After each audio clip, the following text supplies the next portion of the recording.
Hai guys, kali ini kita akan bahas keluarga Porco yang tinggal di Amerika, New York, tepatnya itu Bethlehem, Albany.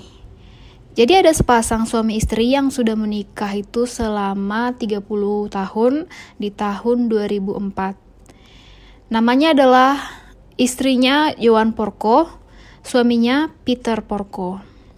Mereka tinggal di Jalan Brooklyn, Del Mar. Di tanggal 15 November 2004, si Peter ini seperti biasa melakukan aktivitas hariannya. Dia bangun, matiin alarm, dia pergi ke toilet, buang air, dia juga bergegas gitulah mau pergi kerja. Dia menyiapkan sarapan, dia meletakkan piring kotor ke dalam mesin pencuci piring yang mana dia mencoba untuk mencuci. Dan juga dia mengambil koran keluar rumah untuk membaca berita. Nah, saat dia mengambil koran itu, dia ternyata terkunci di luar.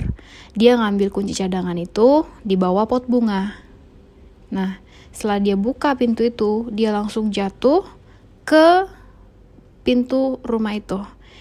Dia pun menghembuskan napas terakhirnya saat itu karena dia sudah kehabisan darah. Apa yang terjadi dengan dia? Ya, ternyata kepala dia sudah babak belur, sudah hancur. Otaknya sudah hilang, udah lepas dari kepalanya. Udah terbelah dua lah. Dan rahangnya juga udah bergeser banyak gitu, bergeser parah gitu lah. Itu kalian bisa bayangin lah bagaimana kondisi muka setelah dipukul dengan kapak sebanyak 16 kali. Nah, setelah itu dia kan gak hadir kerja. Dia kerjanya itu di bagian hukum, Supreme Court, sebagai penasihat hukum. Karena dia gak hadir kerja, kebetulan teman kerjanya ini melakukan pengecekan sama dia. Dihubungi juga gak ngangkat, jadi kayak agak cemas gitu lah. Saat dicek, dicoba intip di jendela rumah mereka, ternyata dia melihat di pintu rumah itu sudah ada kakinya si Peter Porco ini. Dia sudah terbaring gitu, dicek dengan kondisi yang brutal seperti itu. Lalu melapor ke polisi, dia melapor ke polisi bahwa dia menemukan mayatnya Peter Porco dengan naas seperti itu. Dan mereka juga melakukan pengecekan di kamar atas. Ternyata ada istrinya Peter Porco ini, yaitu Joan Porco, dia juga dalam kondisi bersimbah darah di tempat tidurnya. Itu wajah dia juga sudah dikapak juga sebanyak 3 kali. Dan untungnya dia masih bisa segera diselamatkan ke rumah sakit terdekat. Waktu ditanyain pada saat itu juga, masih di dalam kondisi tempat tidur, polisi nanya, siapa yang melakukan ini, apakah kamu kenal? Jadi lokasi rumahnya ini kan diperiksa, pintunya itu, gagangnya itu sudah seperti dirusak, dan alarm juga dimatiin, CCTV juga dimatiin, jadi nggak ada yang bisa menebak apa penyebabnya gitu, karena alarm dimatiin, CCTV juga gitu. Lalu pintunya juga dirusak, jendelanya juga rusak, jadi seolah-olah ini adalah tindakan perampokan. Tapi kalau memang ini perampokan yang berujung seperti itu, merampok saat tengah malam lah ya, saat mereka tidur, harusnya ada yang hilang dong barangnya gitu kan. Tapi ternyata mereka nggak ada kehilangan barang apapun. Jadi ini nggak bisa dimasukkan ke dalam kategori perampokan. Lagian pintunya juga ini sepertinya di sketsa. Polisi kan sudah cukup pintar untuk meriksa itu atau menelaah kasus itu, apalagi dengan adanya detektif. Nah, jadi dicari tahu lah bahwa suami istri ini punya 2 orang anak. Jadi ditanya, kamu tahu siapa pelakunya? Iya, dia hanya bisa menganggukkan kepala si Joan Porco ini, karena dia udah nggak bisa ngomong, muka dia sudah hancur parah habis dikapak itu. Bayangin deh dikapak itu seperti apa, udah kayak terbelah gitu lah, bayangin dah. Nah, itu sampai kehilangan mata lah dia. Nah, ditanyain itu, apakah anakmu Iya. Dia kan punya anak 2 orang. Ditanyain lah, apakah si Jonathan? Tidak, dia menggelengkan. Apakah si Christopher? Dia baru menganggukkan. Nah, disitulah baru ketahuan bahwa si Christopher pelakunya, gitu kan. Dibawalah ke rumah sakit. Nah, kita bahas dulu ya anaknya dari si Juan Porco ini. Dia punya 2 orang anak. Yang pertama itu Jonathan. Jonathan itu sudah tamat dari Navy, sekolah angkatan militer. Dan dia sudah dapat kerja juga. Sementara si Christopher ini baru menginjak usia 21 tahun. Dia baru masuk ke Universitas Rochester yang mana sekitar 4 jam dari rumahnya gitu. Lalu di saat itu, di tanggal 15 November, polisi pun sudah mulai menyelidiki kasus ini gitu kan. Dicari tahu. Mereka punya anjing, tapi anjing ini tidak terlalu menggonggong atau berisik jika dia mengenal orang. Atau orang yang masuk ke rumah itu adalah orang yang dia kenal. Jadi dia pasti diam aja. Kecuali orang yang tidak dikenal. Itu sudah satu clue ya, menurut prediksi lah nih. Ini kayak membuat tebakan lah gitu kan.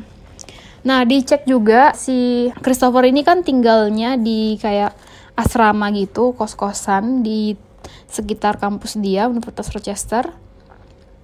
Waktu itu si Christopher ini dapat berita itu, dia bilang dia dapat berita dari kakaknya pacar dia gitu. Jadi bilang kalau mereka melihat di TV ada kejadian di alamat ini. Nah, langsung dikabari sama pacarnya si Christopher bahwa itu adalah alamat orang tuanya si Christopher, dan Christopher merasa apa yang terjadi, pokoknya dia kayak panik juga lah ya. Kalau dari pengakuan pacarnya, dia panik apa yang terjadi. Lalu dia coba telepon ke polisi karena dia bilang, apakah ada terjadi dengan ibuku, orang tuaku? Iya, sekarang ibu kamu lagi di rumah sakit, kamu mau menjenguk, katanya gitu. Aku nggak tahu ibuku gimana. Jadi dia hanya bilang, aku nggak tahu gimana gitu. Kamu tahu dari mana kabar ini? Aku tahu kabarnya dari surat kabar, katanya ada yang mencoba untuk interview dia gitu, kayak press lah ya, kayak itu pencari kabar, wartawan gitu. Nah, saat itu dia pun langsung bilang oke, akan datang ke rumah sakit itu. Dia menjenguk ibunya ke rumah sakit terdekat di rumah mereka itu. Dan saat itu dia diinterview sama polisi. Nah, polisi pun bilang kalau yang melakukan ini adalah kamu, dari pengakuan ibumu. Ya nggak mungkin lah, kata si Christopher. Orang aku itu di tanggal 15 November itu di kos-kosanku kok di depan TV. Jadi aku tidurnya tuh di sofa, katanya. Aku nggak kemana-mana. Saat ditanyain sama teman-teman di kosannya itu, bilang bahwa mereka tidak melihat ada kehadiran si Christopher saat itu, karena mereka ada yang namanya nonton, menghabiskan waktu nonton ya gitu, karena weekend. Jadi mereka nonton sampai dini hari, sampai jam 3 pagi, tapi mereka sama sekali nggak ada melihat kehadiran si Christopher saat itu. Sementara pengakuan pacarnya Christopher bilang, waktu itu kami sempat ketemu, dan si Christopher bilang mau pamit sekitar jam malaman atau jam 8 sampai jam 10 malam gitulah, dia mau keluar gitu. Nah, akhirnya tadinya dia nginap di tempat pacarnya, tapi setelah itu dia keluar, dia bilang ada urusan yang mau dikerjakan. Nah, dia mau ngambil buku ekonomi, karena dia ngambil jurusan ekonomi di kampus Rochester itu. Ternyata diceklah CCTV di kampus itu, dia punya mobil Jeep warna kuning. Ternyata di malam hari mobil ini sudah jalan sekitar jam 10, dan itu tertangkap sama CCTV satpamnya kos-kosan itu gitu. Terus dilihat dia keluar. Nah, di saat di jalan tol juga, ini juga tertangkap sama penjaga tol, melihat sampai penjaga tol ini juga sempat bilang, wah ini mobil bagus nih gitu, karena itu kan mobil Jeep Wrangler warna kuning. Sempat penjaga tol itu berpikir mau membelikan kayak gitu untuk anaknya, anakku cocok nih pakai mobil kayak gini gitu. Itu karena mobilnya warna kuning ya, jadi warnanya agak nyentrik, jadi itu mencuri perhatian orang gitu. Setelah itu dia pergi ke rumahnya dan mencoba untuk melakukan seperti sebuah sketsa gitu, yang dia membongkar jendela, dia menghancurkan pintu, dia mematikan alarm dan mematikan CCTV gitu. Lalu mematikan kabel telepon rumah juga. Dan dia naik ke atas di saat orang tuanya tidur. Dia ambil kapak juga dari garasi. Dilihat kapak itu adalah kapak dari garasi mereka. Dia kapak aja tuh ayahnya sebanyak 16 kali dan ibunya sebanyak 3 kali. Yang mana ayahnya saat bangun masih bisa bergerak, melakukan persiapan bergegas ke tempat kerja. Itulah gila ya. Jadi waktu dicari tahu masa-masa apa yang terjadi sebelumnya, kan ayahnya ini kerja di bagian penasihat hukum di Supreme Court, pengadilan lah, bagian hukum. Dia pernah punya pendapat sama temannya, bilang kalau anaknya itu sosiopat, kayak orang itulah, orang yang gak beres ya. Dia bilang kayak gitu. Dan juga pernah si Christopher ini agak ada aneh-anehnya gitu loh. Dia suka party, ngajak teman-temannya, bayarin. Dia juga suka dibilang bahwa dia itu adalah orang kaya. Dia suka main judi. Aduh, pokoknya parah deh. Sampai pengakuan dari abangnya si Christopher ini bahwa si Christopher itu emang ini sih, dia malu miskin gitulah, malu dibilang miskin. Jadi dia merasa teman-temannya menerima dia jika dia ngaku sebagai orang kaya gitu. Sebenarnya dia sudah di DO dari kampus. Jadi uang kuliah dia itu sekitar 35.000 atau 28 ribuan lah gitu setahun. Jadi karena dia udah hampir di DO, dia butuh duit untuk membayar itu. Tapi dia nggak ngerti caranya gimana. Akhirnya dia mengajukan pinjaman. Dan juga dia juga pernah punya kasus katanya sama ayahnya.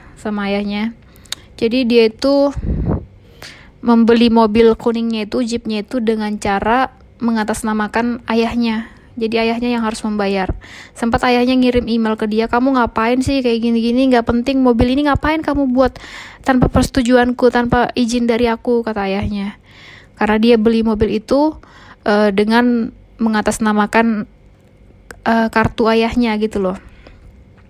Dan juga di peristiwa sebelumnya, kata polisi, karena ayahnya ini selalu mencurigai gitu, ada pernah kehilangan, rumahnya itu pernah kerampokan, yang mana katanya ini adalah tindakan dari orang di bawah umur, anak di bawah umur. Mereka bisa tahu itu. Mereka kehilangan laptop sama peralatan gadget lainnya, yang mana mereka bisa tahu karena laptop itu dijual di eBay. Ya pokoknya bagian-bagian detektif itu bisa lah melacak seperti itu, karena dilihat dari alamatnya dari laptop itu juga bisa dilacak gitu. Ternyata yang beli di eBay, dijual di eBay, ternyata pelakunya adalah, penjualnya adalah anaknya sendiri, yaitu Christopher. Jadi orang tuanya ini merasa sudah was-was banget sama si Christopher. Bahkan sudah tadinya mereka pengen banget untuk mengarahkan anaknya itu ke jalan yang benar, tapi malah anaknya ini bertingkah aneh gelagatnya gitu. Ya seperti itu. Lalu karena si Christopher ini sudah bingung untuk membayar uang kuliahnya itu, jadi dia sengaja melakukan seperti ini dengan menghabisi nyawa kedua orang tuanya, dengan mungkin dia merasa akan ada asuransi atau dia akan mendapatkan uang sebanyak $1 juta. Jadi itu yang ada di pikiran dia. Jadi setelah menghabisi ini aku akan kaya. Dan ternyata dia nggak tahu bahwa ibunya itu selamat. Nah, saat dilakukan pengadilan atau kasus hukum di tahun 2005 ini, dia sudah mau dibuat hukum, tapi udah pernah sampai di penjara juga dan pernah juga bebas. Itu katanya dibebas karena dibayar uang sama keluarganya. Ibunya juga bingung ya sebenarnya, dokter yang menangani ibunya ini. Kenapa ibunya bisa amnesia? Katanya dia nggak mengingat bahwa pelakunya adalah anaknya. Dia nggak merasa pelakunya adalah anaknya. Ini pasti ada pelaku yang sebenarnya harus ditangkap. Jadi dia membela anaknya, mengatakan bahwa bukan anak saya pelakunya. Ini pasti salah. Saya juga nggak yakin. Saya nggak yakin banget kalau anak saya yang melakukan ini kepada keluar orang tuanya sendiri gitu. Jadi dia membela hak anaknya, meminta supaya anaknya nggak dipenjara. Lalu dia sempat bebas itu, tapi karena pengacara atau orang hukum nggak menerima bahwa ini merasa tidak adil dengan kepergian dari teman kerja mereka, itu pun dilanjut.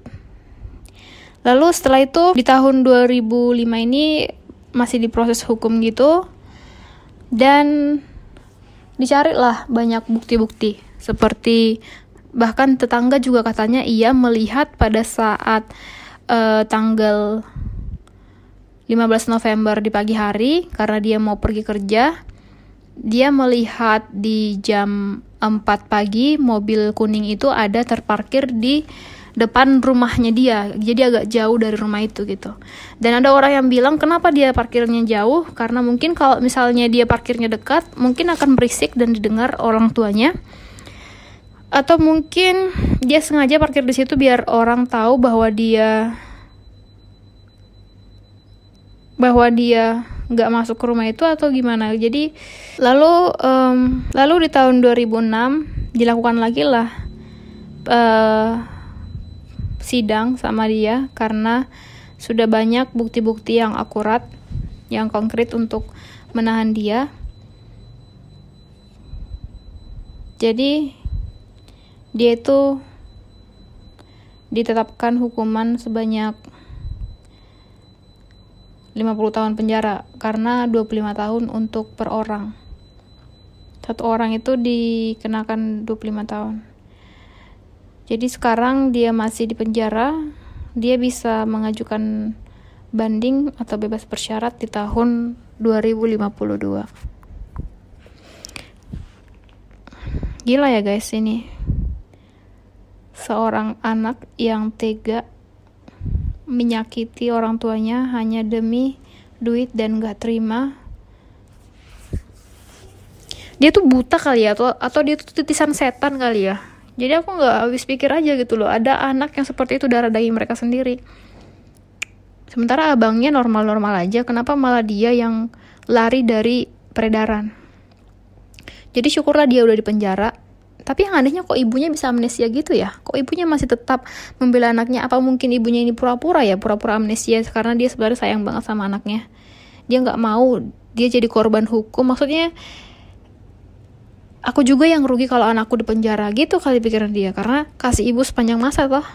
Gak ngerti juga ini si ibunya. Kalau orang sudah sejahat itu, menurut kalian akan bisa berubah gak sih kalau ibunya misalnya bilang menyelamatkan dia gak jadi di penjara? Kan dia bisa aja masih tetap melakukan kejahatan sama ibunya. Aneh aja sih.